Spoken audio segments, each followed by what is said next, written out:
يلا بينا نعمل العيش الفينو الاقتصادي بتاع المخابز. شايفين طالع معانا ازاي؟ طري وهش من جوه زي ما انتوا شايفين، وطعمه حلو جدا ومش محتاج اي غلبة وسهل قوي قوي قوي. شايفين شكله؟ بجد لازم تجربوه. من جوه هش وطري وحلو قوي. وهنا ده الكايزر، ده انا عاملاه مبطط كده، مش عاملاه اللي هو ايه مكور. هنشوف كل حاجة مع بعض اهو. الفينو الجميل بتاعنا بالشكل اللي انتوا شايفينه. يلا كده قبل ما ندخل على الفيديو، لايك وكومنت وتشيروا الفيديو لكل حبايبنا. يلا بينا.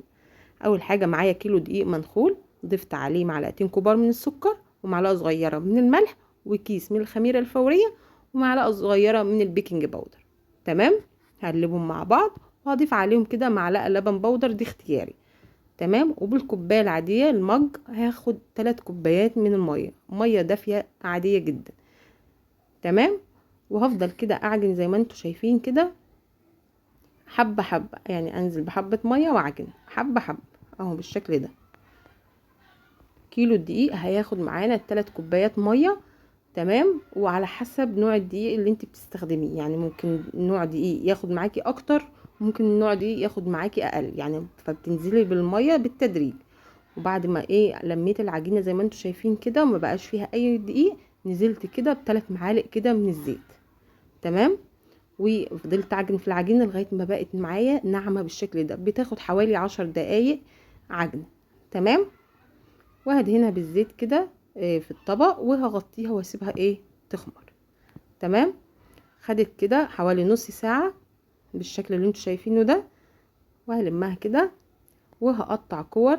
الكور دي هعملها زي ما انتوا شايفين كده للبرجر، للكايزر يعني. تمام. اهو باخد الكوره اهو بالشكل ده وكورها كويس. تمام. بالشكل ده. عايزاها تفضل منفوخه حلو كده ومكوره. تمام. هتسيبيها زي ما هي، بس انا بططتها شويه زي ما انتوا شايفين كده، عشان انا عايزاها مبططه شويه، مش عايزاها منفوخه قوي. تمام. ده بالنسبه للكايزر. تمام. وبالنسبه بقى للفينو بتاعنا، انا هقطع العجينه كلها كرات متساويه زي ما انتوا شايفين كده اهو. وهرصها بالشكل اللي انتوا شايفينه ده. واهم حاجه نبقى لما نخلصها تقطيع ونبقى مغطيينها بفوطه او استريتش. تمام. او بالشكل ده خلصها تقطيع وهغطيها عشان ما تنشفش بالشكل ده. هاجي بقى للفرد بتاعنا وتشكيل الفينو بتاعنا، رشة بسيطة خالص خالص خالص من الدقيق. تمام. على الرخامة كده، وبنفرد زي ما انتوا شايفين كده بشكل مستطيل اهو. احنا مش عايزينها دورية، احنا عايزينها مستطيلة بالشكل اللي انتوا شايفينه ده. وابرم بالشكل ده اهو. تمام. واجي كده اقفل زي ما انتوا شايفين بالظبط، ومن الجناب برضو اقفله كده اهو بالشكل ده. ما خليش فيه يعني اي حاجة متفتحة عشان يطلع شكله حلو. تمام. وابرومه تاني عشان ما يبقاش فيه اي حاجة. وهرصه في الصاج بتاعي بالشكل اللي انتوا شايفينه ده اهو. لازم يبقى فيه مساحة بعد كده ما بين الرغيف والرغيف. تمام. رشة بسيطة خالص من الدقيق زي ما انتوا شايفين كده. وافرد بالشكل المستطيل بالشكل ده. وبعد كده الف رول بالشكل ده اهو. واقفل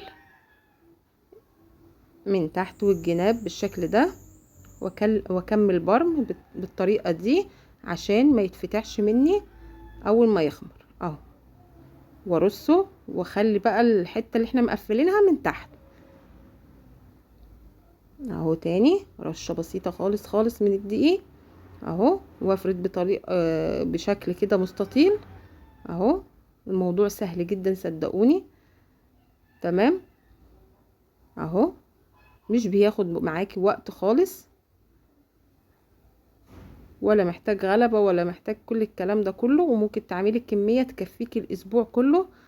تمام. على حسب عدد الافراد اهو. كل ما بين كل رغيف والتاني مسافة زي ما انتوا شايفين كده. هخلص كل الكمية تقطيع بالشكل ده، وسيبته يخمر حوالي ساعتين بالشكل اللي انتوا شايفينه ده. بعد كده جبت حبة لبن زي ما انتم شايفين كده، وهلمع الوش بالشكل ده، بس بالراحة جدا عشان ايه ما تهبطيش الخمر بتاعه. تمام. ممكن تلمعيه بلبن بس، او بيض على لبن، يعني صفار بيض على لبن وعليهم رشة فانيليا، او ممكن مع مية وعليها رشة سكر. تمام. وهتلمعيه بالشكل اللي انتوا شايفينه ده، وهتدخليه فرن يكون سخن جدا على درجة حرارة 250. وكمان ما بياخدش معاكي وقت في الفرن، من 10 دقايق ل 15 دقيقة بيطلع معاكي بالجمال والحلاوة دي. والكايزر انا اديته رشة من السمسم بعد ما لمعته بالحليب، اديته رشة من السمسم زي ما انتوا شايفين، وخرج معايا بالجمال والحلاوة دي. شايفين؟ بجد تحفة، وريحته جميلة قوي قوي قوي، وخلت ريحة البيت مليانة. يعني مش عارفة اوصف لكم ريحة الخبيز دي انا بحبها ازاي.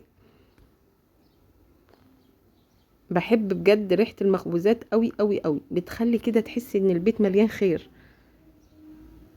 شايفين الجمال؟ بجد تحفة، ولازم تجربوه.